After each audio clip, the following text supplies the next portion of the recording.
Bubu's TV.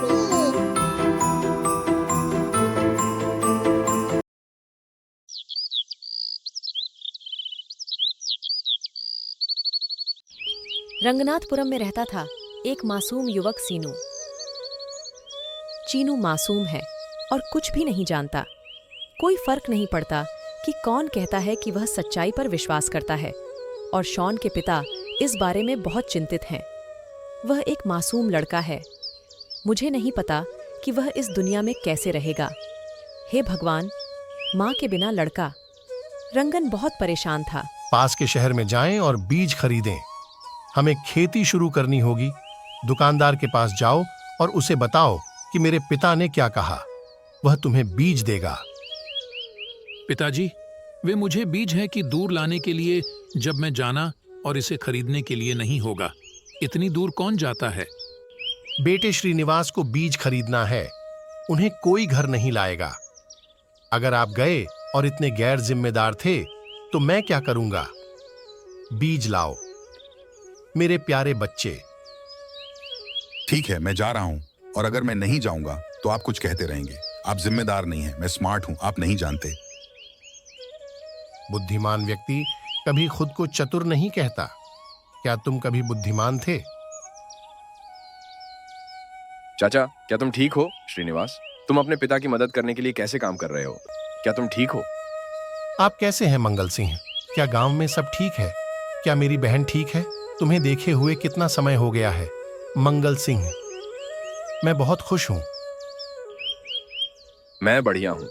मैं पास के एक गांव में एक शादी में शामिल होने आया हूँ। मैं आपसे और श्रीनिवासन से मिलने आया हूँ। खेत कैसा चल रहा है? श्रीनिवासन चाचा काफी बड़े हो गए हैं। पिताजी, मैं पास के गांव में जाऊंगा और बीज खरीदूंगा। बेटा सकुशल आओ, अच्छे बीज की मांग कर ले आओ। मुझे बताओ कि क्या चाचा श्रीनिवासन आपकी मदद कर रहे हैं या वह अभी भी चंचल है? मैं श्रीनिवास के बारे में बहुत चिंतित हूं। मैं बिल्कुल भी जिम्मेदार नहीं हूं। उसे केवल गुस्सा आता है। मोहल्ले में हर कोई कहता है कि वह मजाकिया अंदाज में व्यवहार कर रहा है। मैं भविष्य से डरता हूं। मुझे नहीं पता कि वह कैसे रहेंगे। भगवान। श्रीनिवास के बारे में चिंता मत करो। मैं श्रीनिवासन को अपने गांव ले जाऊंगा और उसे खेती सिखाऊंगा। मैं उसे जिम्मेदारियां सिखाऊंगा। श्रीनिवासन के बारे में चिंता मत करो, वह मेरी जिम्मेदारी है। वह एक बड़ा है, एक इंसान के रूप में। मैं लंबे समय से आना चाहता था, और अगर ऐसा होता है तो मैं कृतज्ञता के इस कर्ज को कभी नहीं भूलूंगा। मुझे थोड़ा डर है कि अगर मैं उसे दूर ले जाऊंगा और आपको परेशानी में डाल दूंगा तो क्या होगा। चाचा श्रीनिवासन, मैं आपका ख्याल रखूंगा, उसकी चिंता मत करो। सीनू ने पड़ोसी गांव से बीज खरीदे हैं। दादी, मैंने बीज खरीदे हैं, देखो, क्या यह ठीक है? श्रीनिवास ने पूछा। मुझे थोड़ी देर के लिए बनारस जाना है, इसलिए तुम मंगल सिंह के साथ गांव जाओ। वह आपकी देखभाल करेगा। जब मैं काशी से वापस आऊंगा तो गांव आकर तुम्हें वापस ले आऊंगा। सीनू। पापा, क्या आप अचानक काशी जा रहे हैं? आपने मुझे इतने दिनों से कुछ नहीं बताया। श्रीनिवास नहीं, मैं काफी समय से सोच रहा था, इसलिए मैंने अंकल को शहर आने को कहा। मंगल सिंह, वह तुम्हें ले जाने आया है। तुम मंगल के साथ जाओ। आपने मुझे बीज खरीदने के लिए क्यों कहा? क्या आप काशी जा रहे हैं? आप अचानक अपना मन क्यों बदल देते हैं? पिताजी, मैं शहर नहीं जाऊंगा, मैं यहीं रहूंगा। सीनू, मैंने तुम्हें स्मृति में बीज खरीदने के लिए कहा था। चाचा मंगल सिंह को देखने के बाद काशी जाना याद आया।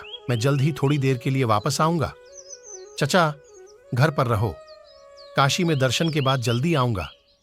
मैं तुम्हें जल्द ही ले जाऊंगा। सीनू। हाँ श्रीनिवास, पापा सही नहीं है? केवल कुछ दिन। पिताजी कुछ दिनों में वापस आ जाएंगे। तुम मेरे साथ आओगे। आप वहां बहुत खुश हो सकते हैं। कोई बात नहीं श्रीनिवास। श्रीनिवास आधे अधूरे मन से चाचा के साथ जाने के लिए सहमत हो जाता है, क्योंकि उसे नहीं पता कि क्या करना है। ठीक है, काशी जाओ, दर्शन करो, जल्दी आओ। चिंता मत करो, मैं चतुर हूँ, मैं तुम्हारा इंतजार करूंगा। श्रीनिवास ने पिता को बताया और मंगल सिंह के साथ गांव के लिए रवाना हो गया। श्रीनिवास, मुझे नहीं पता कि पिता पुत्र क्या करने जा रहे हैं। ठीक है बेटा। क्या तुम मेरे साथ आना चाहते हो?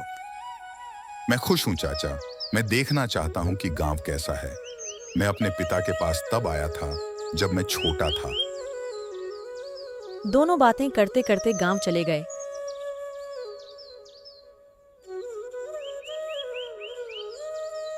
वह सुमित्रा सीनू से पूछती है कि उसके पिता कैसे हैं। मैं ठीक हूं चाची, क्या आप ठीक हैं? आपको देखकर अच्छा लगा। सुमित्रा, तुम्हारा भाई काशी जा रहा है, तो उसने श्रीनिवास से कहा कि वह थोड़ी देर के लिए हमारे साथ रहने वाला है। मुझे हमारे साथ रहना पसंद है श्रीनिवास, इसलिए हमें उसकी देखभाल करनी होगी। मेरे भाई ने मुझे बताया। श्रीनिवास, आज से आपको मेरी बात सुननी होगी। मेरे पास गांव के बाहरी इलाके में कृषि भूमि का एक टुकड़ा है और आपको उस पर खेती करनी है। चचा, मैं आपके साथ एक किसान हूँ। आप ऐसा क्यों नहीं करते? लेकिन जब मैं आपके साथ खेती करता हूँ तो मैं बहुत सी चीजें सीखता हूँ। आप मुझे अकेले ऐसा करने के लिए क्यों कहते हैं? मैं आपको कृषि भूमि दिखाऊंगा। श्रीनिवास, तुम कोई छोटा लड़का नहीं हो। आपको खिलाने के लिए हर दिन काम करना होगा। क्या आपके पिता ने आपको इतने दिनों तक सिखाया है? तुम एक चालाक लड़के हो। दर्द करो श्रीनिवास। आपके परिवार में कोई भी उस जमीन पर खेती नहीं करता है। मैंने सुना है कि आप कुछ भी नहीं काट सकते हैं, भले ही वह करता हो। आप कहते हैं कि आप शॉन को वह खेत नहीं देंगे। जाओ और जमीन के बारे में पूछताछ करो। आप क्यों कहते हैं? मुझे यह पसंद नहीं है। अपना मन बदलो। मैंने बस इतना ही कहा। वह एक छोटा लड़का था। इसके बारे में सोचो। सुमित्रा, मैं जो कुछ भी करता हूँ वह अच्छे के लिए होता है। मैं उसकी परीक्षा लेता हूँ। क्या वह सिर्फ इतना कहता है कि वह बुद्धिमान है, या मैं किसी को वास्तव में चालाक खोजने जा रहा हूँ? मुझसे नाराज मत होइए सुमित्रा। श्रीनिवास, अगर उसने उस खेत में फसल काटी है तो वह चतुर है। वह सही रास्ते पर तभी आएगा जब वह सख्ती से व्यवहार करेगा। मैंने तुम्हारे भाई से वादा किया है। सुमित्रा, तुम भी मेरी मदद करो। मैं आपकी बात सुन रहा हूँ श्रीनिवासन।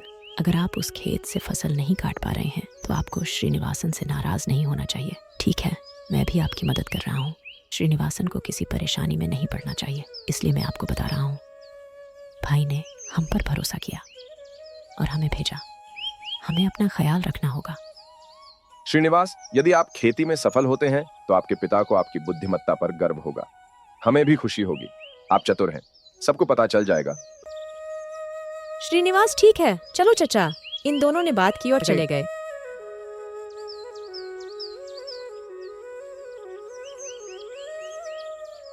ये वह खेत है जहां आप काम करने जा रहे हैं। सावधानी से काम करें। मैं जा रहा हूं, बाद में मिलते हैं। श्रीनिवासन को समझ नहीं आ रहा था कि हम क्या करें। हमें खेती शुरू करनी चाहिए। चाचा को गुस्सा आ जाता। चीनू ने मन ही मन सोचा और इधर उधर देखता रहता। वह कौन है? श्रीनिवासन ने इधर उधर देखा। कोई नजर नहीं आ रहा था। हमें कौन बुला रहा है? वह उलझन में खड़ा था। मैं नहीं चाहता कि कोई अंदर आए। मैं तुम्हें खा जाऊंगा। उसने एक भयानक आवाज सुनी और वह दंग रह गया। यह नहीं जानता कि यह क्या था। मुझे नहीं पता कि तुम कौन हो। मेरी आंखें क्यों नहीं कर सकती? हिम्मत हो तो मेरे सामने आ जाओ।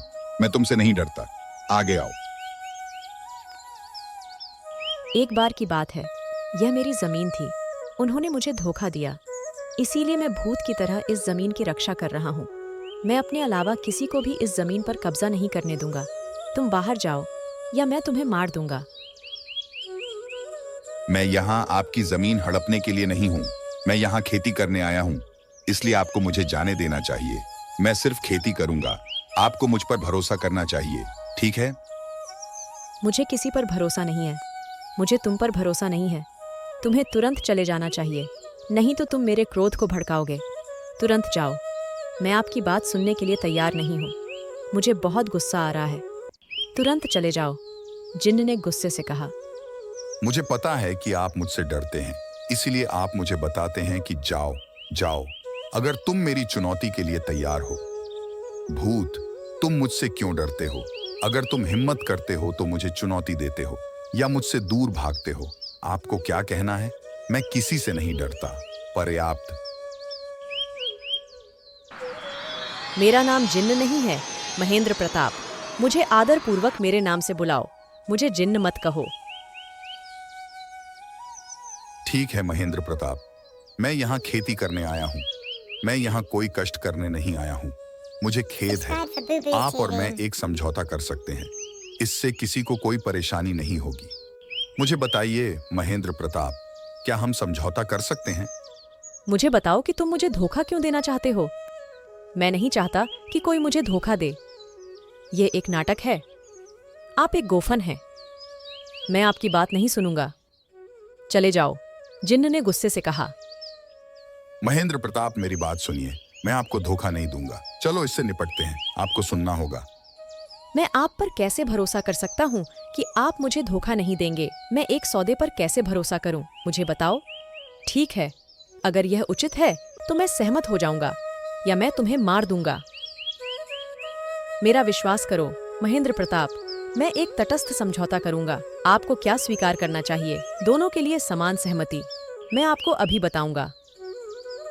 समझौता यह है कि मैं 3 बार खेती करूंगा और बराबर शेयर लूंगा। अगर आप 3 बार जीतते हैं तो मैं इस खेत को छोड़ दूंगा, और अगर मैं 3 बार जीतता हूं तो आप मुझे यह खेत देंगे और चले जाएंगे।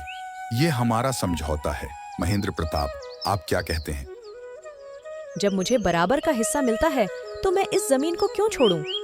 मुझे समझ नहीं आ रहा है कि आप क्या कह रहे हैं।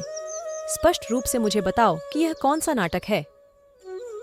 3 बार मैं खेती करता हूँ कि हम दोनों को सही चुनना होता है, और जो गलत चुनाव करता है वह हार जाता है और हार मान लेता है। यह मेरी हालत है। महेंद्र प्रताप, मैं कल से खेती शुरू कर दूंगा। हम दोनों कुछ भी चुन सकते हैं। यह आपकी पसंद है। महेंद्र प्रताप, क्या आप मुझसे सहमत हैं? आपको निष्पक्ष होना चाहिए और यह नहीं सोचना चाहिए कि आप मुझे धोखा देना चाहते हैं। आपका नाम क्या है? जिन्न ने पूछा। मेरा नाम श्रीनिवासन है। आप मुझे श्रीनिवासन कह सकते हैं। चलो एक साथ खेती शुरू करते हैं। आपको भी निष्पक्ष होना चाहिए। महेंद्र प्रताप को निष्पक्ष होना चाहिए। मुझे बताइए कि हम खेती का ऊपरी हिस्सा है या निचला हिस्सा, इसे हम मिलकर शुरू करने जा रहे हैं। याद रहे, महेंद्र प्रताप ने एक बार कहा था कि अब इसे बदला नहीं जाएगा। मैं केवल ऊपरी हिस्सा चाहता हूँ। श्रीनिवासन, आप निचले हिस्से को रखें। मैं भाषण नहीं बदलूंगा। तो भूत ने कहा।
कुछ समय बाद फसल तैयार हो गई और फसल श्रीनिवासन ने भी कृषि में कटाई शुरू कर दी।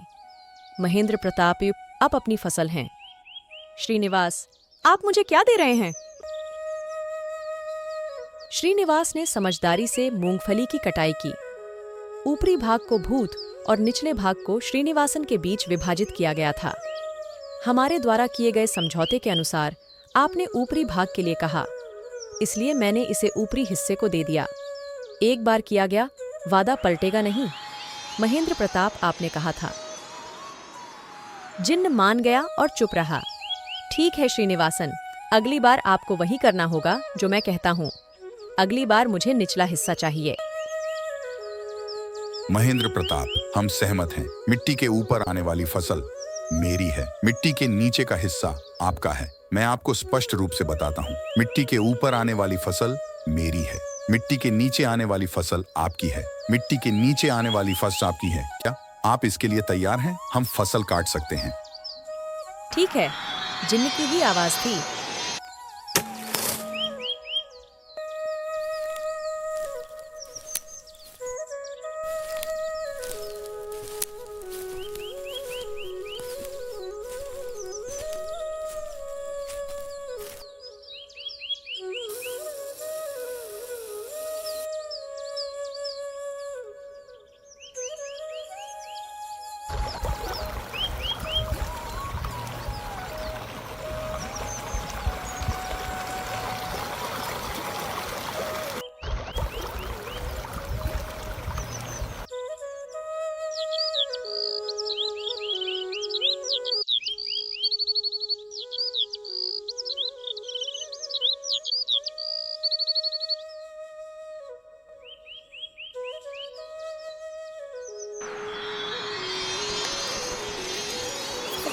Happy birthday.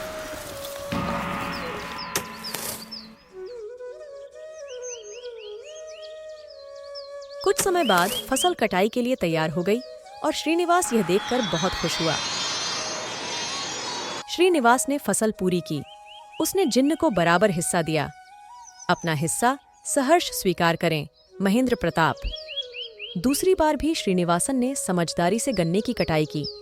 यदि ऊपरी भाग को श्रीनिवासन के बीच विभाजित किया जाता है और जड़ भाग को जिन्न के बीच विभाजित किया जाता है। भूत भाग पर नाराज था। आपने मुझे जड़ दिया, क्या आपने मुझे धोखा दिया है? भूत गुस्से में चिल्लाया। आप मुझे गलत समझ रहे हैं महेंद्र प्रताप। मैंने आपको बता दिया है, जो मिट्टी के ऊपर है वह मेरा है, मिट्टी के नीचे जो है वह आपका है। इसीलिए मैंने इसे आपके बीच बांटा है। मैंने इसे तदनुसार विभाजित किया है। मैंने सही काम किया है। कृपया मुझे स्पष्ट रूप से बताएं कि इस बार आप कौन सा हिस्सा चाहते हैं। खैर, इस बार जमीन के ऊपर मेरा है और इसमें कोई बदलाव नहीं है। जिन्न श्रीनिवासन ने साफ कहा, जो कीचड़ के नीचे है वह तुम्हारा है।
फिर से कुछ समय बीत गया। कंद अच्छी तरह से बढ़े। इस बार अच्छी फसल। इस बार जिनको समान रूप से विभाजित किया गया था। आप मुझे बताइए, क्या आपने यह नहीं कहा कि आप ऊपरी हिस्सा चाहते हैं? इसलिए मैंने आपके लिए हिस्सा बांट दिया। मैंने मिट्टी का निचला हिस्सा लिया। मैंने वैसा ही व्यवहार किया जैसा आपने कहा था। आपको स्वीकार करना होगा कि मैंने यह मैच जीता। आप क्या कहते हैं महेंद्र प्रताप? मेरे सवाल पूछने में कुछ भी गलत नहीं है। मैं सहमत हूं। आप प्रतियोगिता के विजेता हैं। मैंने तुम्हारी परीक्षा ली। मैं तुम्हें वरदान दूंगा। हर कोई इतने लंबे समय से मेरी आवाज से डरता रहा है। केवल आपके पास साहस था। मैं आपकी सराहना करता हूं। आज से यह भूमि आपकी होगी। मैं तुम्हें जादू का बीज दूंगा। इस बीज के साथ आप एक फसल में विकसित होना चाहते हैं। जादू का बीज श्रीनिवासन के हाथों में आ गया और उस दिन से भूत की आवाज नहीं सुनाई दी और उसके पिता, चाचा और चाची सभी श्रीनिवासन को देखकर गर्व महसूस कर रहे थे।